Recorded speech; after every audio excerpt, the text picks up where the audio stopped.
now talking about families, and actually that's the title of the book. I will not mainly talk about families.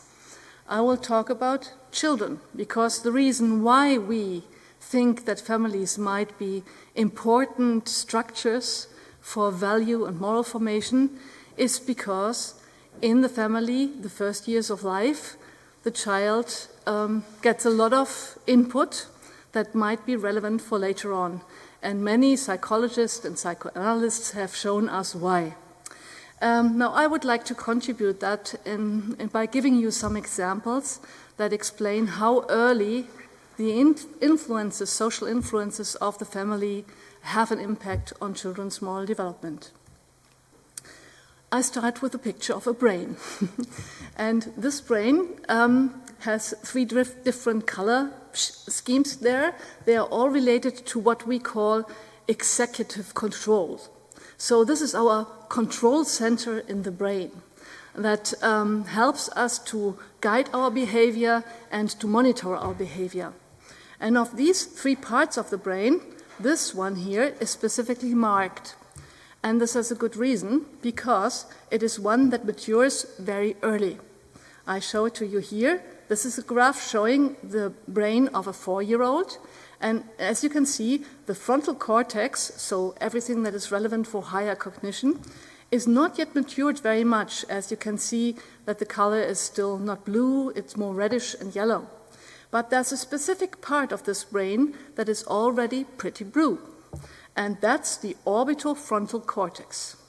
And this orbital frontal cortex that matures very early in life is highly relevant for inhibition, a very important ability that we have that allows us to first think about the things we do before we do them, for example. Values, which is what the topic of this whole group here is, and social behavior. And of course, values and social behavior go hand in hand. So we have indication from brain research that parts of the brain mature very early, in the early 3 to 4 years of life, that have to do with moral and value formation. And this is typically the time where the children spend most of the time in the family. Okay, now let's start with a newborn and think about it a little bit. So a baby comes to this world, a new human being, and it has very basic needs. And if these needs are not met, it will die. And to these needs don't only belong needs for nurturing or in terms of getting food or milk, it's also for getting care, social care, of being loved by someone, being really appreciated and recognized as someone who deserves being well treated. And if you don't get this experience, you get everything else, but you don't get this experience, you will also die. That has been shown very early by Mark Spitz, and later on, multiple times, and your brain will get damaged. So what you really need as an infant is someone who takes care of you. And we are actually quite prepared to do that. So nature has endowed us with certain abilities and competences that help us to take care of little babies. Everyone would realize and also respond to a crying baby. Nobody would let it lie in the corner. Every one of us would go and help the baby and put it up, take it to your arms and say something calm. And all this does not need to be taught. You just know it. That's part of our biological competences that we have. Of course, in some human beings, these basic and natural tendencies have been overshadowed by other things that they later on in their life experienced, and therefore they're not as capable of doing that as they used to be before these experiences. Anyway, so the baby comes with his needs, and we have the competences to help the baby. And based on this kind of experience that we have in exchange with the baby forms something that is essential for all the life, which is trust. And this basic trust, you can see that the baby likes to turn to the person who took care of him or her, and also that the baby shows a clear preference for being with the person that treated them well. That's called attachment and stranger anxiety. And you can observe this in infants as early as 7 months of age. So in the first 6 months, they have already learned whom to trust, and they want to stay with a person whom they can trust, because they are completely dependent and this person provides what they need. Usually this is the family, but it could be someone else. It is somebody taking care, and that's the most important thing.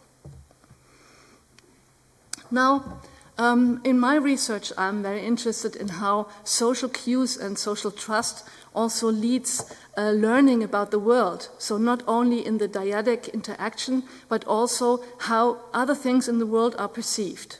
And when we look at objects, for example, we have done EEG studies, measuring babies' brain waves to see what goes on in there, to how the baby perceives objects being looked at in different ways. So if someone looks frightened at an object or highly astonished or friendly and positively surprised, this has an effect on how the baby processes the object, and the baby is more likely to process the object very well when the person has looked at it with fear.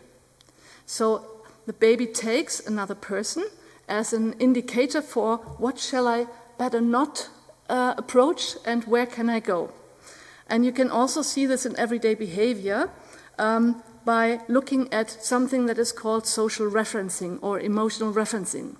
This means that babies here about 10, 11 months of age, before they do something, they first check back with their parent or caregiver, am I allowed to do this? Is this okay? Can I trust this person and go and approach this person? And this already shows you that trust is so essential and that it guides us through the world. And if we don't have this basic trust, then we have a problem to deal with the world. So this is a picture of me and my daughter 30 years ago. She's now also writing her PhD in psychology, so a little larger now. And why I put it in is because we as adults, we show the babies and slightly older children a lot about the world, and they learn a lot from us. And since they have developed trust to us, they follow our attention, and they learn to look at things and internalize the way that we look at things within themselves. And then they also look at the things the way that we do. That happens very early, but in the second year of life already, language comes into play, and then we get into exchange about these things and the evaluation of things. So a child might then ask, why do you think the wolf is a bad animal in one of the fairy tales, for example? So the baby would ask back, the child would ask back, and we get into conversations about these values. Now here I wanted to show you a video which unfortunately doesn't work, so I have to explain the study. This is one about moral development in early infancy. And here the babies, they're 5 months old, they see like a little box, and they see 2 puppets, and then a third puppy comes and tries to open the lid of the box. And then one of the 2 other actors in the scene either help the one who tries to open the box, or they jump on the box and try to hinder them. And later on, if you then offer the baby the 2 protagonists, here this one, and ask them which one they want, they will for sure go for the one who has been the helper before. So here we see that prosocial perception of other actors, people who act prosocially, not only towards me, but also towards third people, that this is encoded and memorized and makes preferences. And that was taken as one example for very, very early indication of moral development, even in the first year of life when you don't talk about moral at all. Now, babies observe a lot, and this observation, and small children also, this observation helps them to know how they should behave towards others. And we we talk on the one hand about pro-social and on the other hand about antisocial behavior. So pro-social behavior would be something like helping another person, but in order to be able to help, you need to recognize the intention of the other person, which is not easy.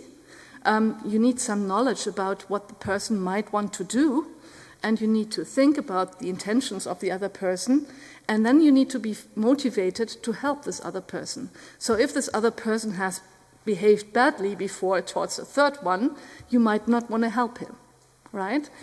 And otherwise, if you see within a family, for example, but only for example, that people help each other and are friendly with each other, then you will automatically adopt the same attitude and try to behave in a similar way.